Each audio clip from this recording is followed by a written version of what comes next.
Well, welcome to this very first podcast from Pétanque 365, which we're calling Still the Show. Bit of a play on words.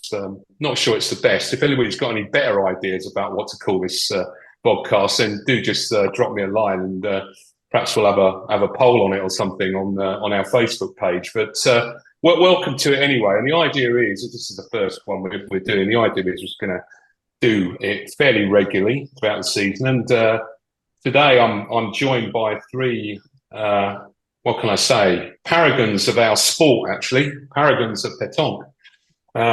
Jamie Lewis, Tim Edwards and Gareth Sullivan. And just so there's probably people, not everybody will know, not everybody knows me, of course, but let's just do a quick intro from each other. I'll start with you, Jamie. Tell us a bit about yourself, mate. Poor crikey. I've been playing the game since I was about 8-9 years old, to different varying levels. I suppose I've been a member of Bulldog Town now for quite a number of years. Probably about 2011 I joined them. After the year I went to the World Championships in 2010, where we got to the quarterfinals. Remember it well, Jamie. I was there in Turkey. That was in Turkey. Very alcoholic spectator. That was, I remember. Yeah, but, very enjoyable. So. Yeah. But yeah, I've been playing the sport for a long time now. I mean, really started because my family we went to France on holiday every year, and picked up the sport over there in the summers. Came back, and my dad met a guy called John Nicholson, who at that time was the secretary of the British Pétanque Association, in a pub of all places, of course, and then started a club from there in the East Midlands. So yeah, I've been playing literally ever since. Brilliant. Tim? Yeah, so I started playing as a junior actually during the 90s. Played a fair bit with my mum and dad at their sort of pub team, as it were, just in the local Kent leagues, and then I can't remember the reason, but stopped for whatever reason. And then I think it was 2013, the sort of the same family team wanted to start up a second team, another team at the place. So then we joined from there and been playing from then to now. And I'm also the secretary of the Kent Pétanque Association, have been since 2015 now, nearly 10 years. I can't believe that. And the last couple of years, I've been you get less than her, Tim, don't you? Yeah, I think so. And the last couple of years, I've started doing some live streaming in England and abroad at some of the championships and tournaments, which seems to be going well. So yeah, looking forward to doing some more. Okay, well, we'll come back to actually some of the streaming you did relatively recently, Tim. But Gareth, what can you tell us about yourself? Bit like Jamie, really. I started the sport because we used to go to France camping as a kid, and obviously saw it there. But I was relatively late comer to it from my social group. So I started playing when I was about 20-ish. So yeah, 25, 26 years ago now. And then play out of Bancroft Park in the Chiltern region, but I gave up playing competitively. Played sort of like nationals and things like that. Gave up playing competitively 10 years ago, I should think now, when I decided to concentrate more on my umpiring. So I've been umpiring for, I think, about 15 years, maybe a little bit longer. So that's what I concentrate on now. I hadn't up until this season, I hadn't actually thrown a ball I gave up club ball as well. So I hadn't actually thrown a ball for over 3 years, and then got invited to the Home Nations qualifier this year. So that's the first time I played in a long time. So yeah, it gave me the taste back to play again, but umpiring will always be my number one priority. Yeah, I mean, I think one of your strengths, Gareth, is the fact you played the game and you understand the dynamic, what it's like on a pitch, and I think that's crucial when you're umpiring. Anyway, finally, me. Well, I'm Martin Hughes. I was introduced to the sport by my ex-father-in-law, John Deville, in Chiltern, who was one of the pioneers of our sport in this country. John was a long-distance lorry driver, and I think he picked up on the sport when he was over there. And one day he took me down the pub back in the early 90s, and I started playing from there. And since then, I've played at various levels, and I've also been on the Pétanque England board, stepping down earlier on this year. But without more ado, let's actually press on. I thought what we'd do is just do a quick rewind of a few things that have happened over the last few months. And I thought we'd start with the Women's European Championships, actually, because as Tim just mentioned, he was streaming there. Thanks for that again, Tim, because it was brilliant the way you brought that into everybody's front room. That fantastic, and I know from doing it myself just how tiring that job is. Actually, it is very tiring doing that all day.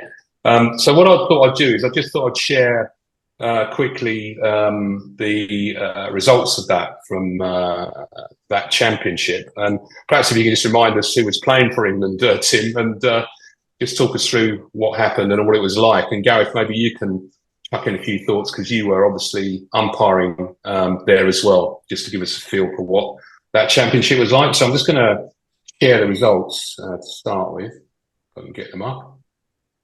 Yeah, there we are. There's the results. Over to you, Tim. Yeah, so just again, quickly, first on the streaming, obviously we had Glenn there as well. So we kind of alternated a game each, which, like you say, it is tiring streaming a lot all day. You're obviously on your feet all day. You're constantly worried about not missing the start of the next game as well, making sure you've got enough battery, all those sorts of things. So it was quite nice actually to have myself and Glenn both doing it and alternating, giving ourselves a break. So that was nice. So in terms of the actual championships, it was at the Hotel Don Angel in Santa Susana, which is, it's like a massive complex. They kind of got like a big courtyard almost in the middle, which is where all the pistes are. So it's actually all on one site. It's really nice. It wasn't ideal for spectators, actually, that one. It was obviously very hot. In July, I think it was in Santa Susana in Spain. It was 30 plus degrees, I think. But there wasn't much shade. There weren't any benches or anything for spectators and that sort of thing. And actually, I think it was from about 11 a.m. until 3 p.m. They actually suspended play each day. So the players weren't in the sun because when they were playing, there was literally no shade. Even the coach and the fourth player were just sat in the sun. It was really hot, and it must have been bad for Gareth as well, just standing in that and umpiring all day, keeping the concentration actually. So the England, yeah. Sorry, I was just going to say, and the team. I was just going to prompt you for the team there actually. Yeah. So the England team was it was Hannah Griffin, Becky Edwins, Sarah Huntley, and Kaylee Thatcher. The same girls who went to very strong team that very strong. They went to Bangkok last November for the Women's World Championships as well. And like I say, they had a good Swiss overall. They won 3 out of 5, which put them in the top 16, which was good. So first game was against Israel, I believe, which was narrow 13-11 loss. They're actually up in that game, so could have gone either way. Maybe should have killed it off. So it happens, and we've all done it. But good to bounce back in a second game with a strong win against Slovakia. They're 13-1. Yeah, they really saw that one off. And then obviously drawing France in the third round is always a tough game, but good to play against them. I think the 13-3 scoreline is actually probably a bit harsh on the girls. They played well. You can't not make a ball count really against the French teams. They were just shooting them off the piece. So that took us into the fourth round, knowing obviously winning 1 out of 3. We knew they had to win the last 2 to make the top 16. So it was quite a challenge for them. So the fourth round, I'm just trying to remember who it was. Oh yes, Estonia. So it was a 10-13 win, which was great, which set them up for the last round, which we knew was going to be the winner gets through and the loser probably doesn't. And we drew Turkey. That was a really good game. I think it might have been me that streamed that one. I'm not sure. But I think that was like an hour and a half game. It was really tight. And again, the light was starting to go as well there. And the girls, just saw it through 11-10. It obviously went the whole distance and the extra 2 ends. But then a great win in the end to get that and make the top 16. Yeah. I've just got I think I've got the table here actually, just to remind everybody how that ended up. That's it there, right? That's right. So so we got 11 play. I've got to say Scotland did well, didn't they, Tim? They did actually. Yeah, I saw couple of their games or a couple of the ends of their games, and they were played really well. Yeah, I think I saw the end of them beating Italy in the fourth or fifth round. That was fantastic. Yeah, I think with sorry to butt in. I think with Scotland, I don't think I saw a single ball being thrown from the English point of view, but I saw Scotland tends to be around about the areas that I was umpiring, and they were fantastic. They were a real example of knowing what you're good at and adjusting your tactics to it. They're not particularly the strongest shooting team, I'm sure they wouldn't mind me saying, but they got the pointing down to a T, so that they weren't giving away big ends. All their balls tended to be in the head, because they weren't shooting and missing, and they just ground out really, really, really good results. They were fantastic. They've got to be very, very happy with that result. That's one of the better ones I think I've seen for Scotland. No jersey there. That was a bit of a shame because I'd like to see the Jersey team there, but presumably they struggled to find a team for that. Just while I'm just going to bring on to the knockout games, what was it like umpiring? I mean, it must be pressurised for players, but when you turn up at that level, you must feel a bit of pressure, don't you? Do you feel that? Oh, 100%. And if people say they don't, I think they're not particularly being truthful. It was a real weird one for me because it was so hot, it was ridiculous. I can't even describe. Tim mentioned it, how hot it was. I can't even describe how hot it was. So much so that I actually went out and bought a pair of shorts. I haven't worn shorts since I was about 10 years old. Don't own a pair of shorts. But it was, it got to the stage where even with like a cap on, I was having to put a towel underneath my cap and then put my cap on because the sweat was just, and when you can't move, especially like doing the shooting and stuff, you've got to be so still. It's unbelievable. And the heat was just horrific, even with the big gap in the middle of the day. Even in the evenings and first thing in the morning, you got a little bit of shade one side in the morning, a little bit of shade the other side in the afternoon. The one good thing was, like Tim said, it was. I looked out on my balcony and there were terrains. It was so close, it all being in one area, which was great. And then from a personal point of view, it was the highest I'd probably, obviously I've umpired down in Albertville for the men's Europeans, but I did the shooting semi-finals on the show terrains. I also was amazingly asked to do the final, which is, for me was, big honour, huge honour. For me, that's my, Jamie playing in his quarterfinals of the European Championships in Turkey. That's my equivalent, playing umpiring in a world final and being the umpire that was at the head. So I was doing the measuring and things like that, and being with two umpires that spoke very little English and I spoke even less French. Massive pressure, but very, very proud moment for myself, and hopefully people like Mike, who's mentored me for my whole umpiring career, hoping proud, and the rest of PE proud. It was a fantastically organised event. First one for the new president, I should think, which is quite a pressure on him as well. But I thought it was really good, really good. I think England did really well. Good team bonding in the evenings when I caught up with them and things like that. Their coach Rowley did a really good job. But overall it was great experience.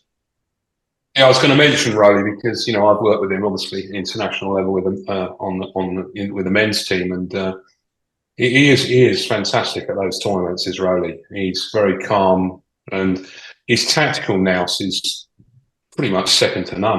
I'd say. Well, I think you took the words out. Sorry, I think you took the words out of my mouth. Then I think, obviously, I've seen coaches left, right, and centre, and good coaches and not so great coaches.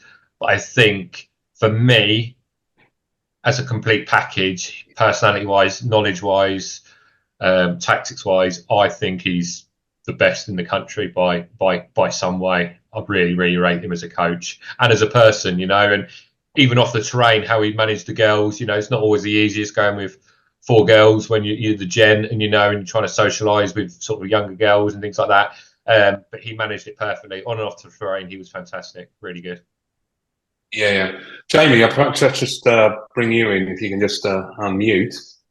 Just on this point about what's been said about playing outside in this heat. I mean, I'm a bit surprised, aren't you? I mean, hats off to the Spanish Federation because they seem to step up and organise fantastic events. But I still think it's quite difficult playing major tournaments, outside. I mean, that's the same problem in Benin, with the what was it, the world singles, doubles, and mixed.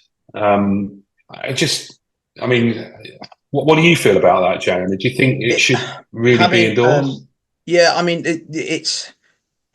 it's pretty relentless to be playing in that sort of those sorts of conditions. The heat itself. I mean, I know a lot of us will say, "Oh, I much prefer to play in the summer in France with the sun on my back," and all those sorts of kind of cliches. But actually, when you're playing that sort of level of international pétanque and you're playing in that sort of heat, it's a bit of a game changer.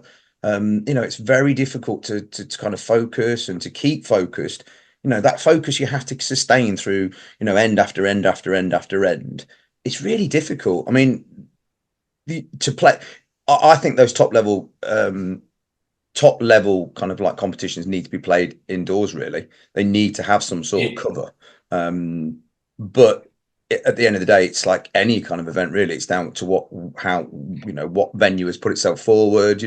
What facilities are there. I mean, I've got to say that venue, having seen kind of some of the pictures that the women had shared on their Instagram in posts, from their balcony, it looked like a fabulous setup. To have literally the piece on your doorstep. You didn't have to get on a bus and travel to wherever you were going, or having to weave your way through a city as I remember doing when we were at the Worlds, kind of walking down to wherever we had to get to, and kind of negotiate the city before you actually get to the actual venue, which is, I mean, very much like the EuroCup as well. When you go to those sorts of things, you're kind of in different places and you have to get on a bus and but yeah, I think that sort of heat is it plays a massive part in the way that teams play as well. So. But yeah. I mean, just sorry. Go ahead. Is that you, Tim?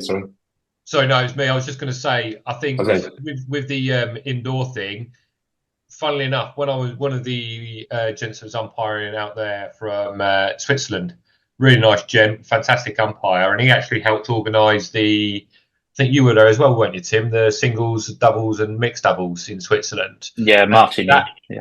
And that was indoors.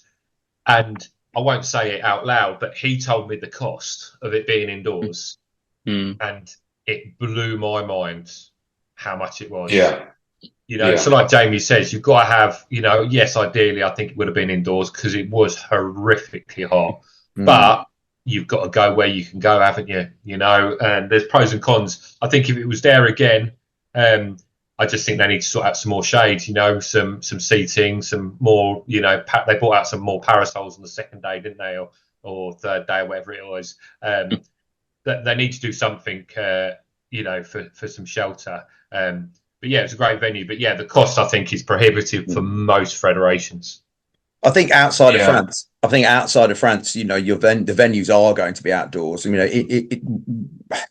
it's great to have the venues shared around. You do want more federations to hold them, but as you say, the venues that are available to the other federations tend to be outdoors. Whereas we know in France, some of their facilities are absolutely fantastic. I mean, where the EuroCup's going to be held, the finals are going to be held this year. I think it's near Lille. I think.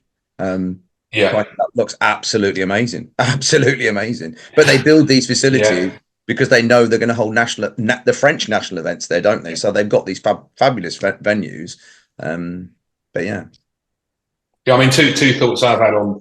I'd definitely say being on the doorstep of the pitch is like a massive bonus because I remember when we went to Canada for the World Championships, the Men's World Championships. We were 35, 40 minutes away by coach. Yeah. it was horrific because there was always stress. You had this stress all the time, thinking, "Am I going to get there in time?" You know. The other thought was the Women's World Championships in China. When I went to that, I mean, our team was playing superbly. I mean, we beaten Thailand, and then it started raining. You know, and it really spoiled the thing for me because we were on a roll, and suddenly conditions changed. There were puddles on the pitch. It was getting dark.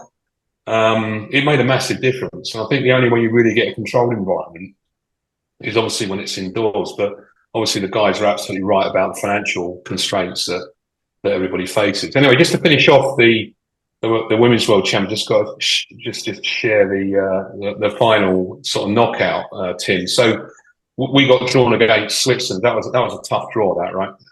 Yeah, that was. Yeah, they were a decent team. Switzerland, obviously coached by Didier Chopin as well. You can tell, the things he's trying to implement with them.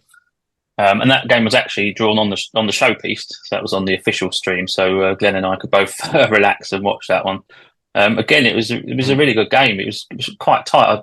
I was thinking back, and I don't think I can remember any really big ends. I think there was maybe like an end of 3 between both was the biggest end. So it was all quite tight. Obviously, just a 11-13 loss. That really could have gone either way at the end.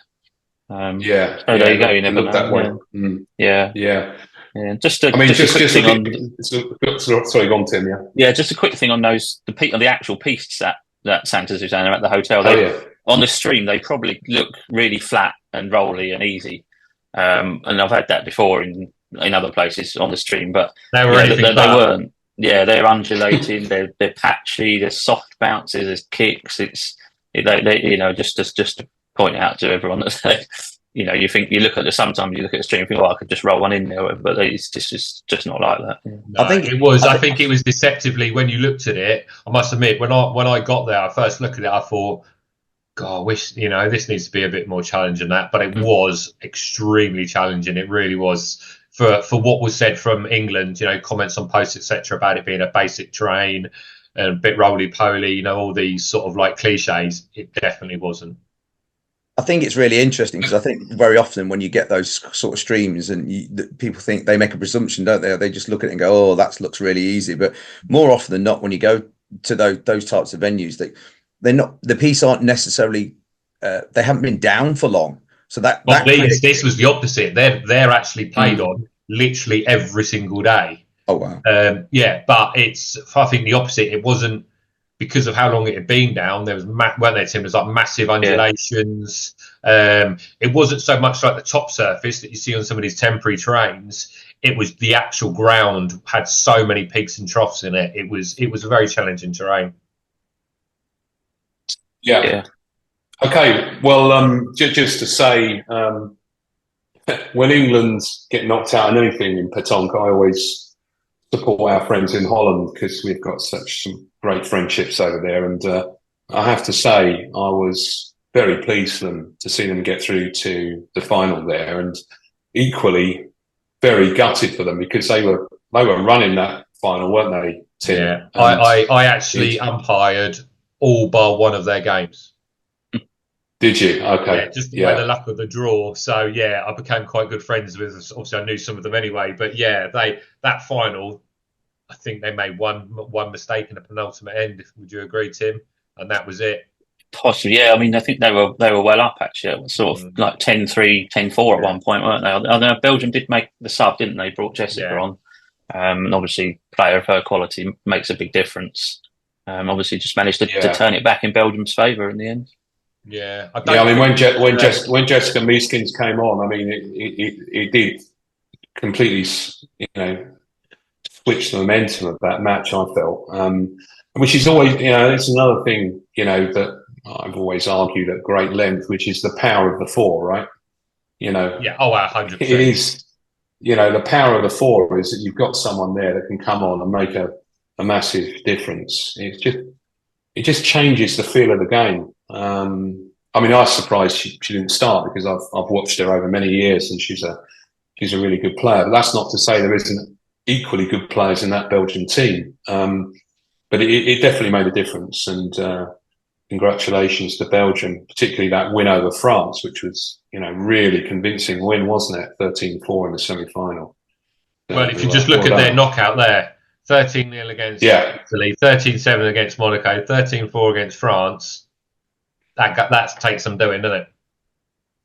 I think that's true, though, and Jamie, is sometimes in the international tournaments you get that feeling of momentum, don't you? And you just ride on it, don't you? You're on a wave, and then off you go. And I think that's what happened there with Belgium and Holland to an extent as well, because beating the host 13-7 in that semi-final was also a great result for them. Yeah, absolutely. I mean, the game itself is. I mean, that whole momentum, once you start to play well, and you can think, it's like you can beat anyone effectively. You literally that. I mean, it's a cliche. You go into games and the ball look bigger, and you just think you try things and everything works, and confidence is a massive thing. It's like any sport.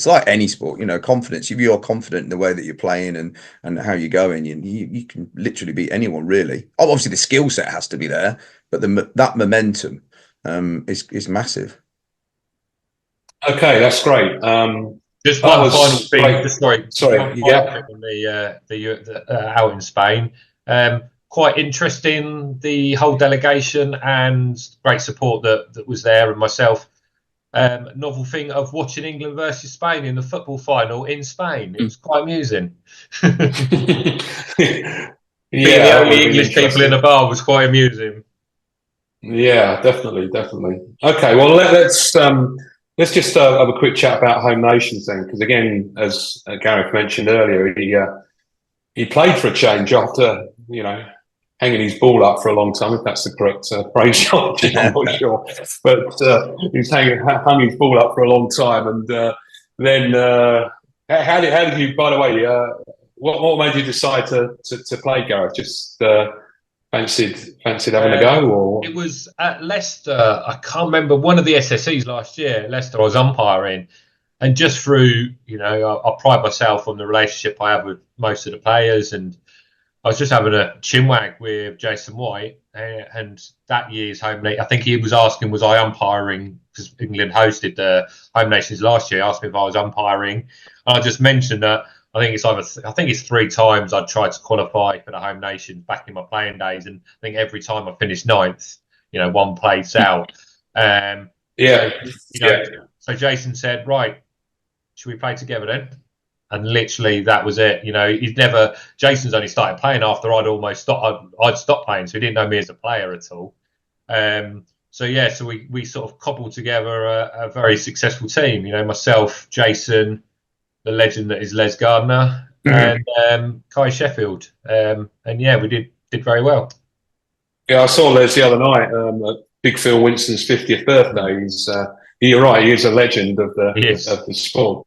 He is indeed. So off we went to Jersey, which I think was the second time that we'd been there. And if I recall correctly, we were in a tight battle last time we went there, whenever that was. 3 years ago, was it? I think it's even longer than that, because it was pre-COVID. Oh, was it? Okay, I've lost track of time. So we went over there. I think going out there, we knew we were probably in for a bit of a battle, actually, on their home turf. So just to remind ourselves who was there, this was Team England. There's Gareth there at England 1. So that they were the players. I mean, to me, that's a pretty strong lineup, actually. What was it like over there? I mean, it looked interesting, the pitches and the setup there. Was it well run? Yeah, I mean, I thought it was superb. It was, I think it was Liberation Square, it's called, isn't it? And it's right near the harbour, big square, public place, lots of football and people watching. It was, just like a massive square. Where they sort of put the piece out and stuff like that. And again, probably similar. There were a few streams I saw knocking around, but again, the piece probably looked quite flat and easy. But when you're there, there's the old up and down, soft bounces, that sort of thing. But it was a really nice venue and really nice atmosphere, actually, at the whole place. They put on like a bar, and there was an ice cream van and big tent for the players to eat, and gave us lunches and all that sort of thing, vouchers. So that was fantastic. Yeah, great. Well, I mean, I had a feeling that they'd put on a good show. But Yeah, well, I mean, the unfortunate thing is, of course, is that that's the first time England's lost, isn't it, since the thing was set up. So, it's. I mean, Jamie, what do you think? I mean, in the good old days, if they were the good old days, because nostalgia ain't what it used to be. We used to have a setup where you used to qualify, didn't you, for home nations in the rankings, and it was the teams that finished up to, where was it, eighth, that went and played in that. But in sort of modern era, it's not been done like that. We've done it with a one-day qualifying based on a Swiss qualification. What do you think? I mean, should we be looking to strengthen? I think for me, the home nations, I know this sounds a bit, as an event, I quite like it. I mean, I haven't played in the home nations qualifiers for a number of years, mainly due to circumstance and time commitments and all those sorts of things. But I actually I like the home nations because I kind of feel like it gives, without sounding too elitist almost, there are levels within our game, and I think that allowing players who are not quite getting to that kind of level to represent England at the international, in terms of the worlds and the Europeans, I think it is that kind of, it gives other people the opportunity to represent England. And I think the way it's and obviously what you do get in there is, as Gareth will know, you're playing with, without being discourteous to Gareth,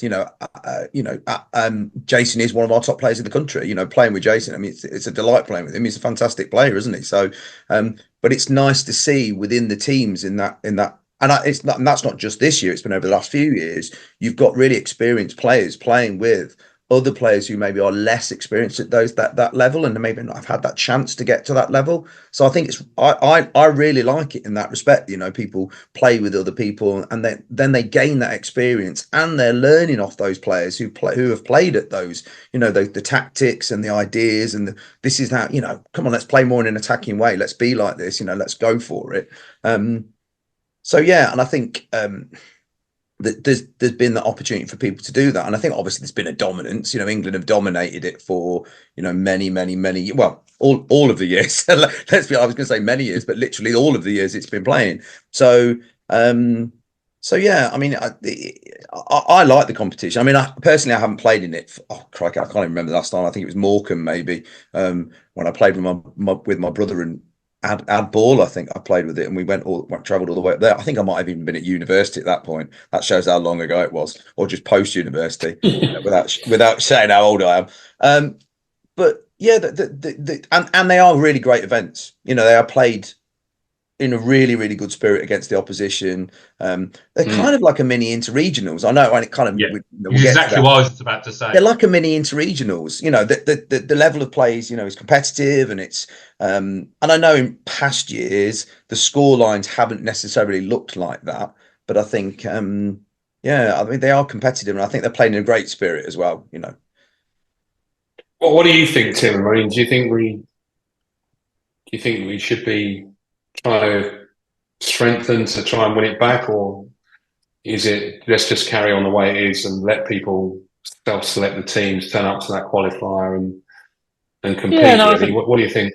I think the way it's done is fairly good. Obviously, you get, because it is a one-day qualifier and the top 8 go, you get a good turnout for that event because people know you have a good day, you go and play for England, which is a good thing. I mean, I think fair play to those that do it, because like we've said, you're giving up a weekend to qualify and then probably a weekend or Friday to Monday to go and do it, especially it was in Jersey, and it wasn't that cheap either with flights and everything. So fair play to those who do it. And I think whoever turns up and plays the qualify and qualifies deserves to go, really. Yeah, I'm a big fan of it.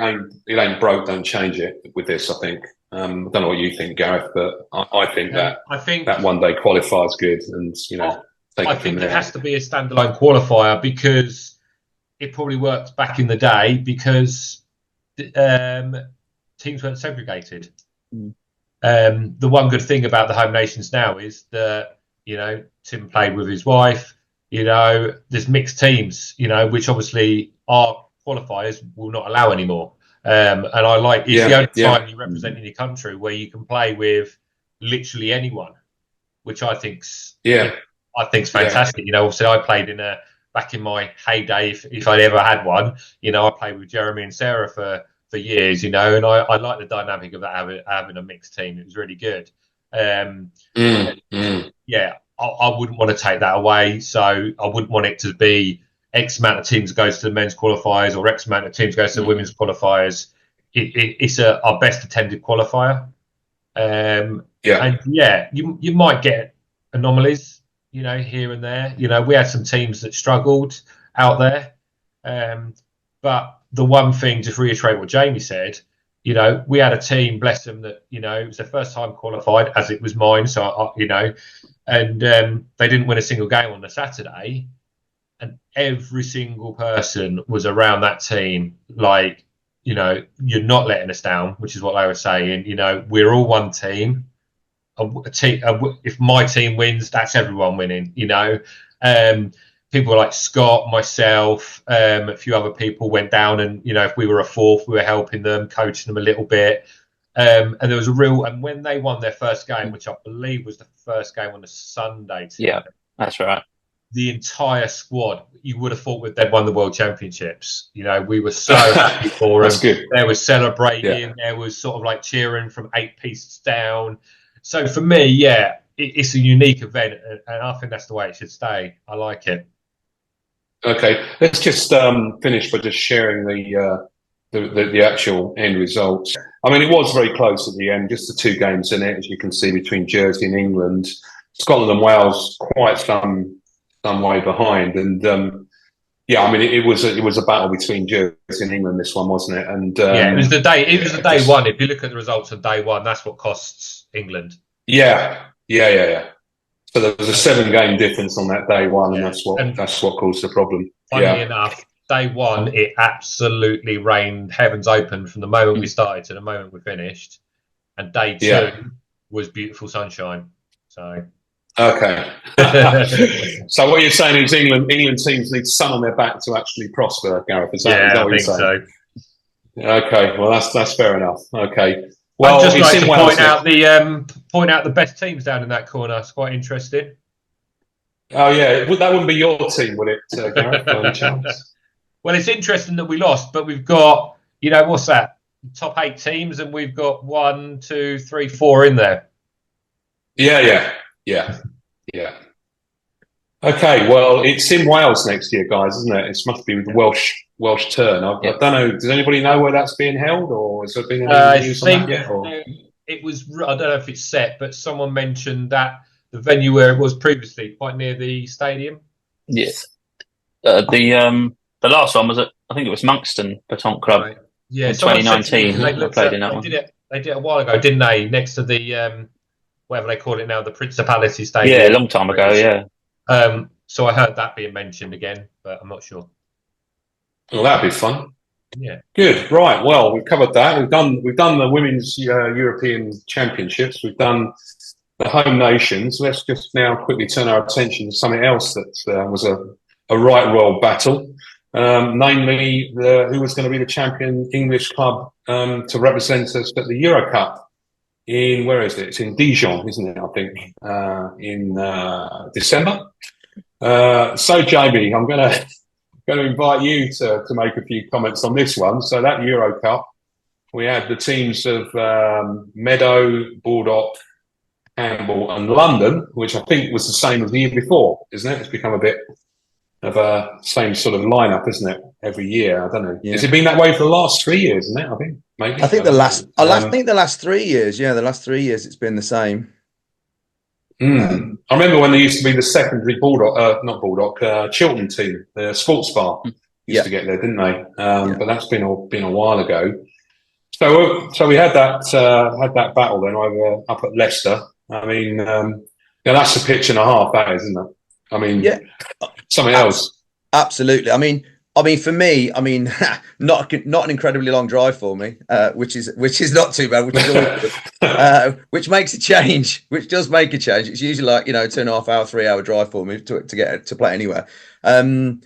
but yeah, probably one of the best pieces in the country in terms of in terms of its difficulty and the manner in which you have to play effectively. It's really you got to think about how you play, and ironically, I mean, a bit of a pointers piece. If you can point really well on those pistes and point consistently, you are at an advantage. You are at an advantage because shooting on those pitches is really tricky. You have to be absolutely on it all the time. Anything that drops short a little bit, you're done. That's bouncing over, and it's you'll get incredibly lucky if you drop short and you hit a ball on most of the pitches. I mean, the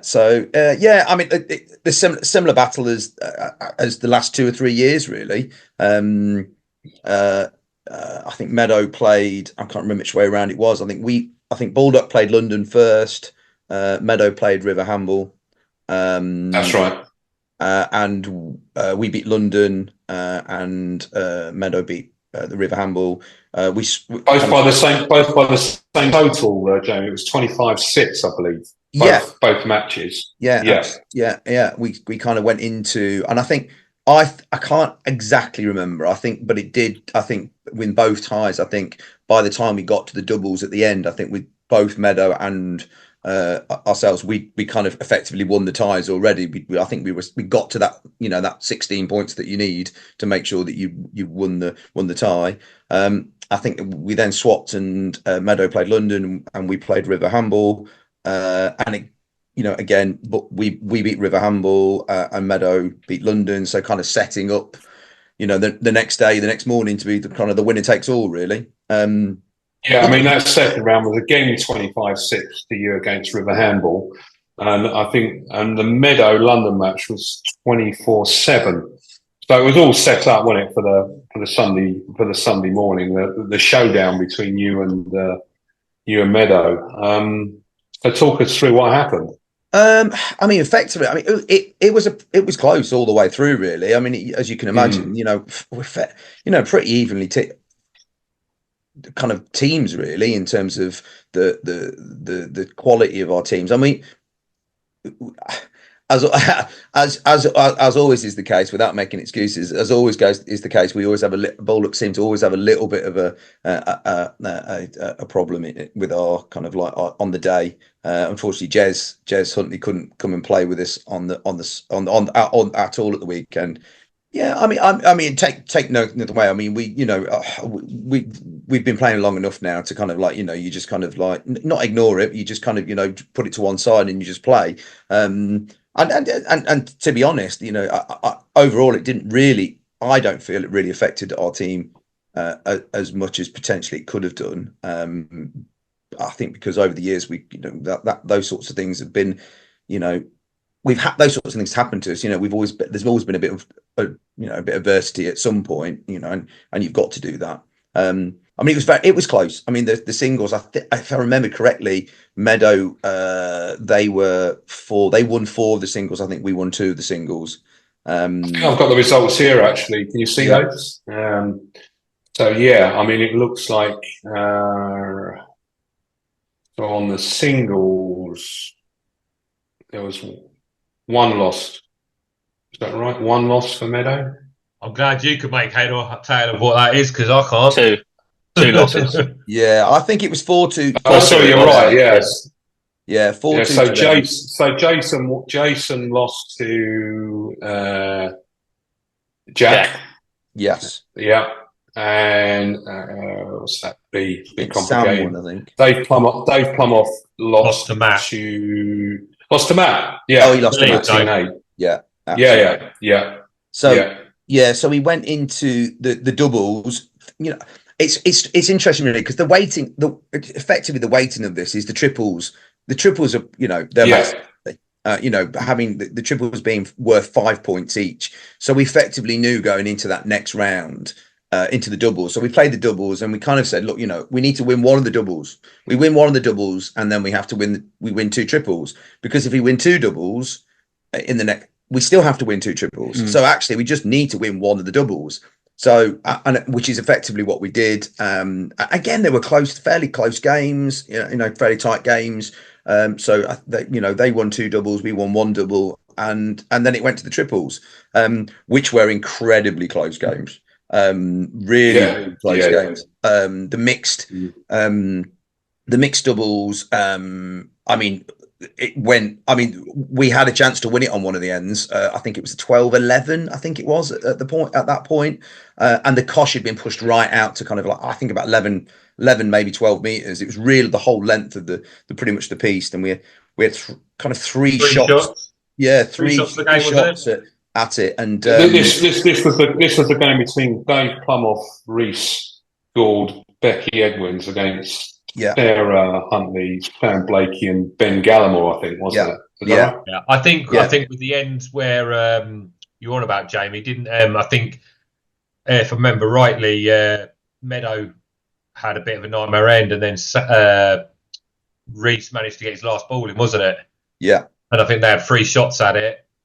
I think, and I think it was 1 from Sarah and 2 for Sam, maybe. I can't remember. Yeah. But so definitely you had your chances to win it, didn't you? Yeah, and the other game, the other triples, the guys in the triples, I think they were 12-9 up, or they got to 12-9 up, and the other, I think the mix went to 12-12 effectively. So the game stopped a little bit on their end because they kept watching across, because effectively that game, and unfortunately that Meadow kind of won that game, and it was really tight. I mean, small margins, really fine margins, really. But I think we'll hold hands up and always say, I mean, just as they would as well, in terms of whichever team won there, would have said, the better team won, and they absolutely well, obviously they were, because they beat us, they were the better team. I know not as many people get to play in it, and it seems a bit of a, over the last few years, it's been kind of monopolised by the same sorts of teams. But the actual, when you go abroad and play in at the sea, wherever it is, and I think that is, I think you said Dijon, but I think it's in Lille. The venue that I've seen. You're right. My mistake. I was thinking about the men's world championship. Yes, that's the men's world. Sorry about that. The new venue that they built there. Oh crikey! If you see the spec of it, it's absolutely. They have a show. 8 showpiece with 1,000 seats around it, apparently. Now whether there will be 1,000 people watching the EuroCup is at that time of year in December, who knows? But the venue itself, they've got 64 indoor pieces, 128 piece outdoors. The venue is, looks absolutely spectacular.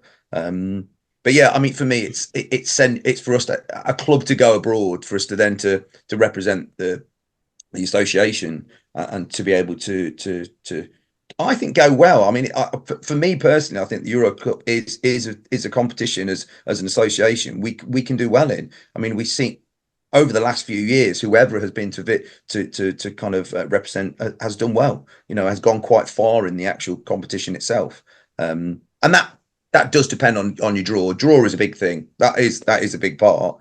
So yeah. But yeah, it was good. It was good. It was good. It's not nice. It's not nice to come runners up, but it was good. It was good weekend. As I said to some members of your team last Friday when I saw them at Big Phil's birthday bash, sorry that you got shaded out there, guys. Very close, but congratulations to Meadow. That's a good team, strong team, and absolutely. Will you be going out, Tim, to that? Do you think? Or yeah, I'm planning to go out with the guys and take my tripod with me, so signal permitting, should be able to bring everyone some of that. Looking forward to that. Well, that'll be fantastic if you could bring us that, because that would be really great to watch, actually. So hopefully we'll see that on our Pétanque 365 Facebook group in December. Okay, well, having been through a bit of a run through of what's happened the last few months, the notable tournaments, let's get on to the real deal, the big thing, our big tournament of the year, our blue ribbon event, as Gareth calls it, the Interregionals at the salubrious Pontins Holiday Camp, Pakefield. Place which is very deeply ingrained in my heart, I must say. What can we say about that, guys? Let's start by maybe a couple of anecdotes of what Interregionals means to us from the times that we've been there over the years. Have you got something you can share with us on that, Tim? Something you can remember from Yeah, I mean, inter-regionals? I haven't been playing in it for that long, to be honest. I remember, well, as I said, because I came back in 2013, so it was probably like 2017 or 18 was the first year I qualified in the combined. And I'm obviously in Kent. It was quite hard to make the top 12 back in those days. But yeah, I did a couple of years in the combined, and then the challenge, and then now in the championship. So I think it was the first year at Pakefield a couple of years ago. I remember in the challenge, the last game on the Saturday must have been near 8 p.m. Obviously, it gets quite dark early up there, and literally, I remember finishing the game almost in the dark, and somehow managed to hit a long shot and point in another ball. Still to this day, don't know how I could. Don't know how I did it, and it's one of those where sometimes you remember your shots or you remember what you did. It was so dark I can't even remember it. I remember playing in the dark at Breen Sands, another fantastic Pontins venue that we all love to bits. And I remember someone trying to turn a car in the car park to put some lights on the pitch, and I threw this final ball. I had no idea it was going, and I rested a ball, which was like literally on the cuff at 12-12.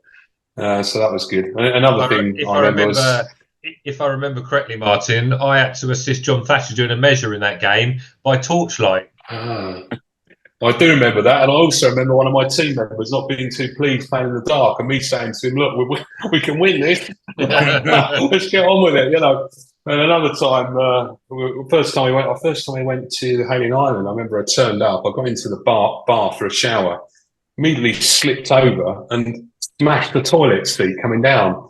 I thought I might have broken something, but somehow it must have been, I don't know, I just bounced off this toilet seat, but it was crazy.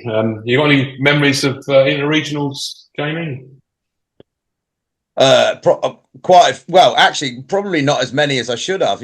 Obviously with the off piste. I think for me, I think the interregionals for me, one of the great things about it is, yes, there is the play. But it's just that, again, it's the the off the piste, all the kind of I say antics. It's not too bad. Well, depending on which person you ask, but it's that whole. There's a lot of our members there. There's a lot of people there. There's a lot of kind of like discussions going on. I think almost an intermingling of the regions and the players, and I think it's one of the biggest. It's one of our biggest events because there are so many people there, and so many people get to kind of see each other, and often it's you can bump into people you haven't seen for a while. It's great catching up with people. Off the piste, probably more as on the piste. I mean, don't get me wrong. I think that the competitions on the piste are really, really good as well. And I've had some cracking games over the years, and I still think. I mean, one of my it's quite a recent one. With bless her, with Emma Coggins, Emma winning the for us when Chiltern won it a couple of years ago, and she threw the last ball to win it, and it was absolutely fantastic, and everybody around. I mean, you always get those sorts of games where there's a huge crowd is around, and that's great as well. It weren't so great that.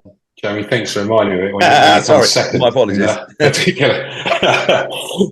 it was good. Anyway, so this is for those outside of England, this is our big tournament. I think 900 players, 100 odd pitches, all our regions coming together. So it is a big thing, and we always look forward to it, and it's always great fun. So what I'm going to do is I'm just going to. Just remind ourselves actually about what happened last year to start off with, actually, if that's okay. I'm going to start by looking at, I think, Division 1, actually, see if I can find that. What's that look like? Over there. Yep, there it is. Okay. Division 2, actually. I'll start with Division 2. So this is what happened last year. There's all our regions. So it was the Isle of Wight and East Midlands who prevailed last year and got promoted. That was a tight affair actually in Division 2 last year. There was literally a few games in it between Heart of England, Great Western, our Thames Valley. It was all pretty close actually. So that was what happened. So what happens is the top two get promoted and the bottom two from Division 1 get relegated, and then that's what we do. We play the tournament, and it's over 2 days, Saturday and Sunday. So we play 7 games on on the Saturday, and then there's some very complicated computer program that then comes up with 5 games to play it off on the Sunday. So that's the way it works. Our Division 1 last year, let's just remind ourselves what happened there. Well, as Chiltern won that, just over Kent by 4 games, and then we had our 2 teams dropping down, Eastern and Yorkshire, into Division 2. So let's play a game of thinking about who might prevail this year. Let's start with Division 2, maybe. Let's just have a think about what might happen there. So I've got some lineups somewhere. Let me just see if I can find them. What's this? That's Division 1. Wrong one. Okay, well, let's start on Division 1 and then we can come back to Division 2 because I'll find the other one in a second. So it's going to be painful to go through each of these teams. We're not going to do that, but we've got Chiltern, Kent, Southern, Anglia, Mercia, London, Isle of Wight, East Midlands competing. And, well, I'm just going to chuck it out there straight away. Who do you think is going to win, guys? Got any thoughts? Is this where we start? Is this where we start with it then? Jamie's playing for Chiltern and Tim's playing for Kent. Maybe them two have the discussion, really. I'm the manager for East Midlands, so I'm looking to make something happen here. What do you think? I think it'll be very tight again. I mean, on paper, you'd say it's between Kent and Chiltern, but there's no reason Southern couldn't have a good weekend and win it. Or, like you said, Anglia did really well last year. I think looking at the squads this year, you'd say London's probably a bit undercooked, maybe. I think it probably is between Kent, Chiltern and Southern. Obviously, I'm going to say Kent are just going to nick it. I'm sure Jamie might say opposite. You know, you can get regions that have their teams, 1 or 2 teams in there that win all of their games or practically all their games. But the reality is you need your teams who are in 5 and 6 and 7 and 8 to be picking up at least half of their games, at least to be able to compete and to be able to win it. I was going to say similar, really. I've got, it's not sort of a one-off day or a knockout or a one-off day. It is a league and it is 12 matches over the weekend. So ultimately the best squad or whoever plays the best over the weekend wins it. I mean, what I always think about this is, it's all very well looking at the top there. You can see Jamie's playing Chiltern 1 with some really good players, but you often need to look lower down the order and think, where the teams down the bottom, they're going to pick up some results, right? Yeah. And I look at Chiltern, I look at the bottom there, and I think, wow, there's some really experienced players there. Same in Kent, Southern. I mean, I just seen Tony Kidd winning a couple of regional tournaments down in Southern recently, which is no mean feat, and he's playing at 8, and it's there. I mean, you can't really pick out everybody. You haven't got much time to go through it all, but it is that, isn't it? It's about playing through. East Midlands have got an interesting number 8 team as well, haven't they? That's right. Well, I mean, that's Stone with Megan and Nandish. I mean, and JJ, I mean, he's a really good young player, isn't he? Down at East Mid 7. So, I mean, it's hard to call, but I mean, let's just look back at what's happened over recent years. I mean, Chiltern's won it the last 2 years, Jamie, right? And the thing is, I'm gonna put this to you, Tim. It's been a while, isn't it, since Kent actually won? Absolutely, You go back to 2015. That's a long time, really. Yeah, we like you say, with the players in Kent and the squads we've got, possibly underachieved. Could argue that, but again, Chiltern have played well. London played well the year they won it, so can't argue with the winners. It's on us to play better as a squad. Yeah. I mean, I think it was in your hands last year. I don't want to bring up bad memories, but I think it was in your hands, like it was for London the year before. I mean, this has happened 2 years in a row. Well, what is it about Chiltern, Jamie? What is it you've got that seems to get you over the line in that final round? Because it's come down to the final round the last 2 years in Division 1, hasn't it? Yeah, it has, and I think it's kind of that experience of being there, and actually that sort of sense of, it's not over until it's over, and even if, and I think very often, I think all the teams are like it. I think all those teams. I think London. I think Kent respect. I like it as well. I think Southern like it as well. You play your game, you focus on your game, and then when you finish, you go and support somebody else. You go and stand on the end of the piece, and you're chatting to those teammates, and it's that. It isn't that embodiment. You are part of it. Yes, you are playing as a three or a four together. You focus on that first, and then, but even during games, sometimes, you're playing next to people and you're playing in your game, and okay, what's going on in your game, but you're chatting to the people next to you saying, come on, how are you getting on? Come on, you get into, and it's that, I think. And I think the successful the teams that are always challenging, Kent and your Southern, we're all like that because people know each other, and support each other, and it isn't, as you say, the last couple of years, we've been down a little bit in the last couple of rounds, and then, just kept on going. Come on, let's turn it around. We can get this. We're not out of this. We're not out of this sort of thing. So yeah, I mean, it's that attitude, really, I think, and to just know that as long as it's not too far, there is that potential. You can get it back. You can turn it around, because in those last 5 games that you are going to be playing each other. You are going to effectively take points off each other, because you're not looking across the piece to say, oh crap, how are they getting on over there? You're playing them. You're playing each other, so you're right next to each other. So yeah, I think for me, obviously, I'm 100% neutral because I'll be umpiring the event. Always. But I have a card carrying Chiltern member. I think, first of all, my prediction for this year, I'm going to say Kent are going to do it this year. I think their strength all the way through. Obviously, Chiltern have got that as well. I've just got a feeling with Kent this year. I think the positiveness of them, the EuroCup, I think that, and they did well in the, was it Euro Play or the Euro? I'm not sure. The other Meadow team won that as well. I think, but if they do it, whoever wins it, I think it will come from Chiltern or Kent. It will be a last tie decider, as it always has been. Going on to the why Chiltern have been able to manage to do it, I think I agree with Jamie. It's the been there, done that sort of, and I don't mean that in an arrogant way. They've been in these sticky situations a lot. But I think one thing that's massively, massively overlooked is Mr. Roden.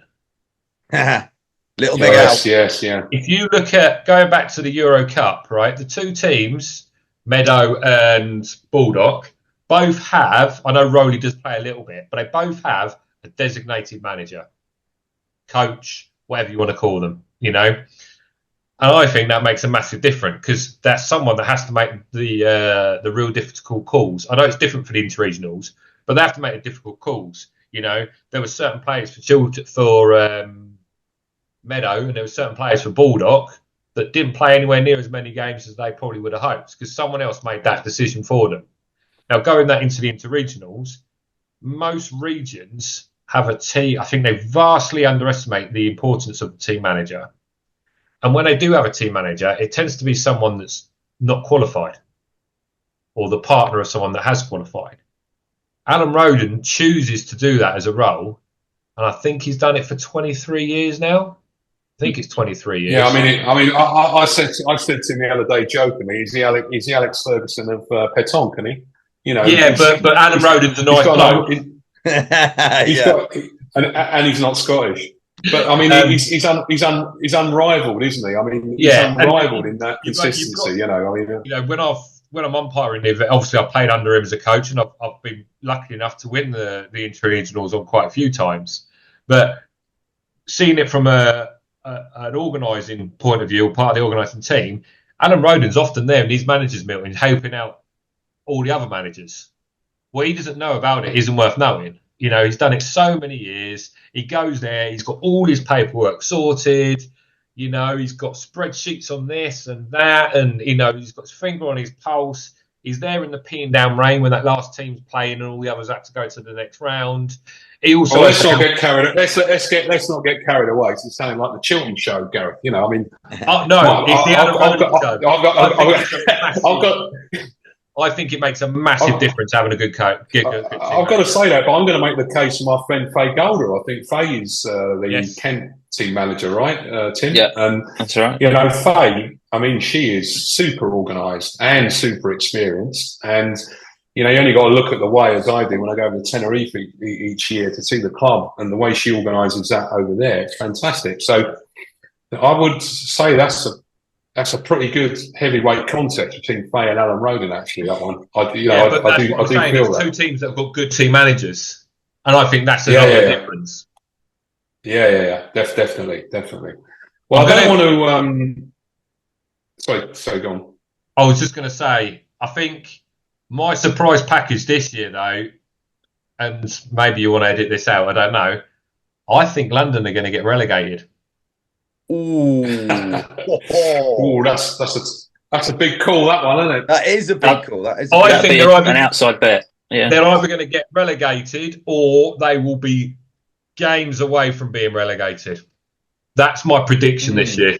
I do think, actually, looking at the other teams that are in there. I know we're talking about the who's going to win it, etc. I think it's going to be really tight in terms of who stays up and who goes down. I think that's going to be where the interesting thing is this year. Yeah, I think there'll be literally 4 or 5 teams who are going to be really close. Yeah. If you look at like I said, if you look at like that 6, 7, 8, that sort of, you know, or 7, 8, that 6, 7, 8, that sort of area, I think you compare sort of like the London teams to some of the others. I think they could be in. I'm not wishing it upon them by any stretch, and I know I'll get abuse from people for saying it, but I think they could struggle this year. I think they might be using that as a motivation, Gareth, hearing this. From that London. might be You know what it's like? People have been written off before, and this is all part of the fun. I'm not writing them off. Right? It's all this speculation about what's going to happen and what's going to happen today. But let me just quickly flip into Division 2. So I don't want to miss out on that, because this is a tournament that, you know, involves that as well, and it's important to do that as well. Can you see that? Okay. Yeah. So we've got Yorkshire, Eastern, Heart of England, Great Western, Thames Valley, Central Sussex, and for the first time, and I'll say this is a real great to see, Suffolk Coastal, our new region, coming into play. So instead of having a combined team in Division 2, we've got actually all those regions, 8 regions now in their own right. Before we had a combined team, we were bringing teams from different regions to make up that eighth team. So, I mean, I was looking down. I mean, I know a lot of people from Division 2, and I just noticed that in Yorkshire there, Rob Fox, who's played for Chiltern, coming back in. I actually quite like the look of that Yorkshire team. I think they might do something. Heart of England, Coastal completely. Yeah, Suffolk Coastal, completely unknown quantity. Be interested to see how they get on in the very first tournament. But you fancy Heart of England? Yeah, I mean, that is strong, actually, looking at the lineup there.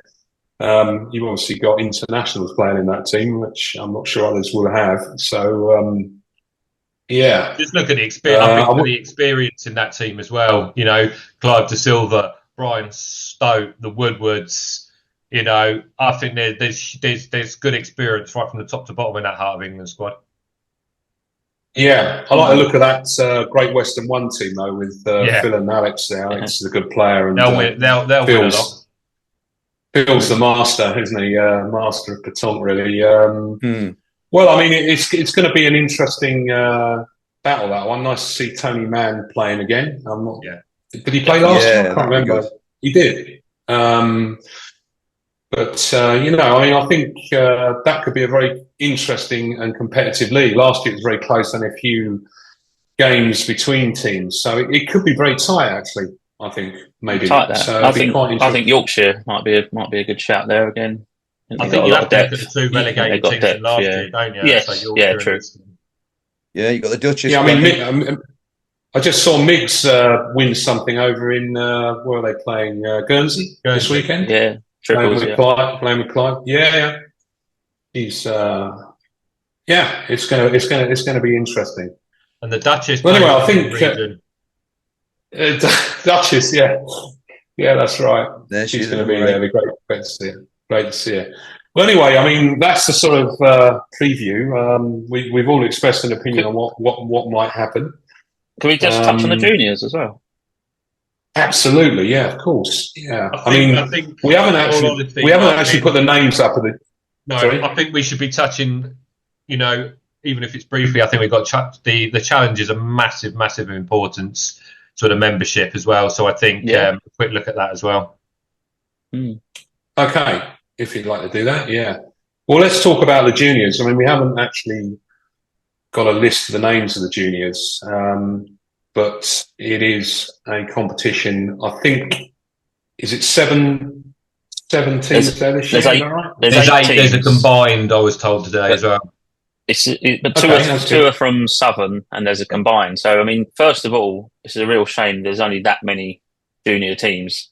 Don't know if Pétanque England need to look at changing the conditions of entry to the interregionals to possibly say if you haven't got a junior team, you can't enter anything. Regions would soon get juniors playing and involved by doing that. Because it's a shame that there's not many, and I think they're only getting 7 games or something. Which is a shame. It is a real shame. I mean, it's that. I mean, it's a bigger topic, isn't it, in terms of trying to get juniors involved into the game. I mean, personally, I started as a junior, many years ago, and there have been some fantastic juniors who've come up through the ranks and playing over the years, and I think I remember playing interregionals and the juniors points being part of the whole team. I mean, I remember actually many years ago, and I remember my brother, my sister, and I played together as a team in the actual main qualifiers, and we qualified. We would have qualified at number 8, and Fred Sterling, Fred Sterling, who was our president at the time, and said, "Right, no, you guys are going to be our junior team."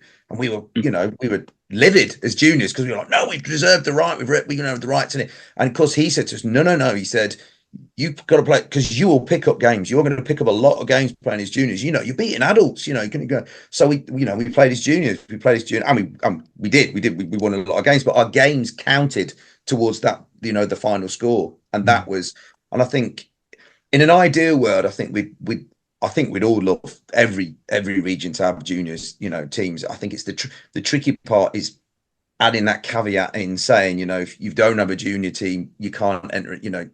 That's tricky because I think you need a number of years to try to encourage juniors to come through. I think you need at least 2 or 3 years to try and get juniors on board because the recruitment it's tricky. It's really tricky to kind of. I mean, I can't even get my own kids to play. They're my offspring. So it's trying. Maybe they want to play with a decent player, though, Jamie. This is probably true. Yeah, they don't see the longevity in it. I think the problem with this debate was that we all recall what happened back in the day. The junior team used to be part of the 8, right? Or it was additional to the 8. It was the 9th team. And I certainly, some of my happiest times on the pitch, I remember often me playing at 7 and 8 in those days for Chiltern. And we were right next to the junior players. And it really did add something to the tournament. And then I think, unfortunately, because a region or two weren't able to find a junior team, they were sort of lobbied the national organisation and said, "Look, we're not going to be able to participate if you insist on that team being there." And I think what happened was that sort of buckled a bit under pressure, and that's what happened. But at the time, a number of us predicted that would be a bad thing because it would then, take the pressure off, as Tim's just said about regions then going out and developing and recruiting juniors. So I think that is an unfortunate thing and you just feel like they're a bit sort of put to one side, playing in another part of the pitches, whereas before it was all integrated. And I remember standing around our juniors cheering them on. They were often playing a game when the other games are finished. We'd be there. It's not really doesn't happen anymore, does it? I think nowadays you have to go and seek the juniors when you've got your own. Like Jamie was saying earlier, you've got your own team to sort of be cheering on. When the juniors were part of with the squad, it is, we've all been there when we've been the last game going or whatever, and everyone's cheering you on, and it's a massive motivational, and it makes you feel good, You imagine that as a junior, when you've got everyone around you, a whole squad around you. You talk about when Emma threw that ball, and she was playing with my brother's team that played together for years, and you imagine that buzz she got. You imagine that onto a junior, and I think that's what we're missing. That them being part of something, not just on their own. Yeah, I think things are looking a little bit more positive on our young players front. I mean, there does seem to be a bit more organisation within the national body. Yeah, I agree. Definitely agree. Yeah. And I mean, hats off to is it Chris Chubb? I think has been leading on that. I mean, hats off to him for taking that on, because we all know the amount of time and effort and energy that goes into making that success because of the juniors being spread all over the country. Yeah. All power to your elbow, Chris, is what I say, and hopefully you can get more support from regions on that. I'm just going to then from the PE website, hopefully, if I can just go there. Where are we? There it is. Just to talk a bit about the challenge. So we've got a dedicated website this year for the tournament, which is quite good actually. What I like about it is we already know what pitches you're on. So they're already listed.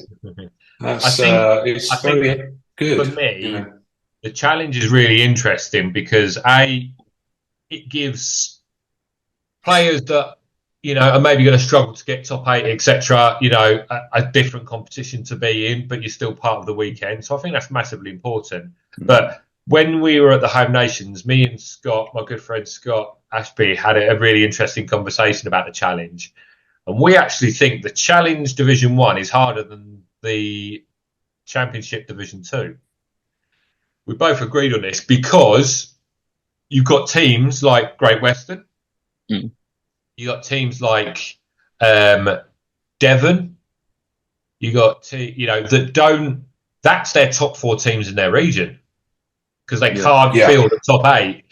So in theory, the challenge, you're might be our 12th best team in Chiltern or in Kent, but you're actually could be playing the number 1 team from a different region.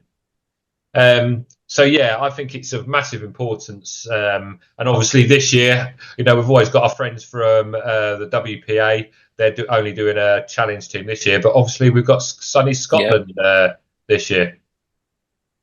Yeah, I mean, I think that is very significant. We should mention that. Not only did I mention earlier on the Suffolk Coastal team coming in, but having Scotland involved is really fantastic, actually. Personally speaking, I'd like to see Jersey and Guernsey involved as well, but I don't know what that would do to the fixtures and whether that would make things very complicated. I've had a long-standing theory for quite a long time that I think 7 games on the Saturday is ridiculous, especially from my point of view, because I'll be there before all you players and I'll be there after all you players, and I probably won't get a lunch. But I think we should try and expand it to 3 divisions of 6. And you play a complete round robin twice. I've said that. What do you think? I've said this for many years. 5 games each day. There's none of this. We have to play the 3rd, but not the 5th. Everyone plays everyone twice. 3 divisions of 6. Thank you very much. That's how it should be. I've said that for many years. What do you think on that, Tim? Do you think that works? Yeah, I mean that's quite an interesting idea. I mean, it would be as fair as you could be, like Gareth says, because you play everyone twice. You don't play this team or whatever because you did well on the first day. I think if the numbers are there for it and you can get the extra teams, that could be a good plan. Yeah, and I think just to explain, sorry, go on, Tim. Sorry. I was just saying, just going back to the little anecdote I mentioned earlier about finishing the first game in the dark on the Saturday. Obviously, that's the 7th game of the day, so you're always going to be running into some sort of light issues. So if you're reducing from 7 games to 5, some people might be disappointed you're getting 2 games less per weekend, but it's going to be obviously more manageable for everyone there, the players, the officials, and of course the umpires. So yeah, just to explain, we actually have it before, Tim. I don't know if you were part of it, but we've actually had to hold stop the game, the 7th game, a few times. Yeah, I was the manager. And then play on the Sunday morning, and because of the way the fixtures work out, nobody actually knows the fixtures for the Sunday until all the games are finished from the Saturday. That's right. Yeah. We had to, I was umpiring pre-breakfast, some games. So yeah, I think it's the way forward. But hey ho. I remember going on a pitch at Hailing Island at 7:30 in the morning to complete a match. I think it was against Nick Baxter, if I remember. Yeah, rightly. It was. I remember. Yeah, I was there with you, Martin. I was manager. That's right. So Jamie, of course. I remember. We were all there. I remember we were winning the bloody game as well, and it slipped away from us. I remember. Anyway, well, I think that probably covers everything off, guys. I wanted to talk. I mean, we're all looking forward to the weekend, and I'm sure it's going to be a lot of fun. I'll be looking forward to seeing friends and everybody again that I haven't seen for a while, and no doubt there'll be a bit of drinks flowing. But I'm going to end on my usual advice about staying away from the shots, step away from the sambuca, do not go near the Jaegers, right? Because I'm telling you, alcohol has a massive effect on your ability to play. Enjoy yourselves, guys, but just with a bit of moderation.